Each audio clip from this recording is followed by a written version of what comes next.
Di studio itu seringkali kita rekaman di sana suka ya maaf ada suara-suara ikut masuk. Jadi gimana nggak pada percaya gitu tuh. Artinya jinnya nyanyi juga gitu. Iya. Nyanyi juga? Iya. Ya, nyanyi itu. Antum enggak pernah tahu itu kan? Nah harus dari beliau ini baru tahu. Dan ya berarti terdengar suaranya. Teman-teman band saya sendiri sih tahu maksudnya. Pakai bahasa Indonesia juga? Iya. Berarti jin dari Jawa dong dari Indonesia. Emang lucu, tapi dikirain band kita aja ngalamin, ternyata ada juga yang ngalamin kayak gitu. Di sini syaitan kalau kita terjerumus dalam satu dosa, ikhwan akhwat sekalian, dia tidak ingin kita terjerumus dalam satu dosa. Ya misalnya dia godain nih, kita terjerumus dalam perbuatan zina. Dia nggak akan cukupkan dengan zina. Dia akan pindah ke perbuatan yang haram. Misalnya maaf ya, orang berzina di kemaluan. Nanti dia akan bisikin untuk interaksi di dubur misalnya. Itu lebih besar lagi dosanya.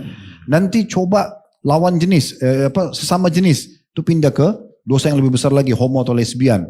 Nanti bisa pindah ke hewan. Nanti bisa pindah ke membunuh, khamar, judi, wow macam-macam tuh. Jadi dia akan selalu seperti itu.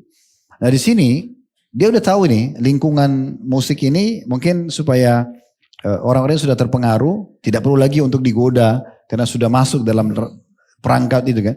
Dia masukkan masalah baru, masalah keyakinan kalau setiap tempat itu ada penjaganya. Nah ini Allah sebutkan dalam surat Jin kan, karena orang-orang musyrik Mekah dulu ke tradisi mereka itu kalau mereka lakukan perjalanan mampir di sebuah lembah itu mereka tanpa sebab nih.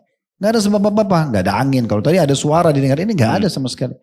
Tapi orang-orang itu, orang-orang pimpinan kafilah perjalanan itu mengajak semua anggota yang hadir di kafilah, ayo serahkan apa yang kalian mau serahkan untuk penjaga lembah. Yang ini serahkan madu, yang ini serahkan keju, yang ini gandum. Diambil semua, lalu pemimpin kafilah datang ke tengah-tengah lembah, lalu dia bilang, wahai penjaga lembah, ini setengah bekal kami, jangan ganggu kami. Dan Allah sudah bongkar dalam Al-Quran. Karena mereka yang mengkultus wilayah itu dengan itu, maka Allah mengatakan fazaduhum rahaqa. Syaitan di sekitar lembah itu malah makin mengerjain mereka.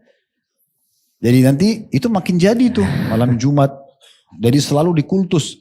Dan itu akan nyebar ke studio lain terus-terus gitu. Selain daripada hukum musiknya. Ini perbuatan yang lebih besar lagi. Karena kita akan takut sama jin, sama syaitan. Kita akhirnya ikutin syarat-syaratnya. Nanti akan ada syarat tuh. Syaratnya harus ini, harus itu dan seterusnya.